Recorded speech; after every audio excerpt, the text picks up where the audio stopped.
पुण्यातील विमानतळ पोलिसांची चिंदीगिरी बघायला मिळते।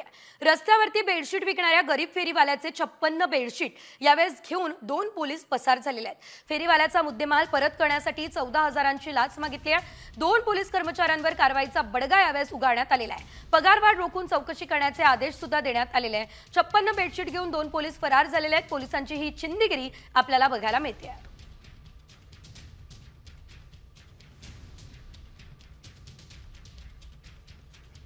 कारण पुण्यातील विमानतळ पोलिसांची चिंदीगिरी बघायला मिळते। रस्त्यावरती बेडशीट विकणाऱ्या गरीब फेरीवाल्याचे 56 बेडशीट यावेळेस घेऊन 2 पोलीस पसार झालेले आहेत। फेरीवाल्याचा मुद्देमाल परत करण्यासाठी 14,000ची लाच मागितली आहे। 2 पोलीस कर्मचाऱ्यांवर कारवाईचा बडगा यावेळेस उगारण्यात आलेला आहे। पगारवाढ रोखून चौकशी करण्याचे आदेश सुद्धा देण्यात आलेले आहेत। 56 बेडशीट घेऊन 2 पोलीस फरार झालेले आहेत। पोलिसांची ही चिंदीगिरी आपल्याला बघायला मिळते।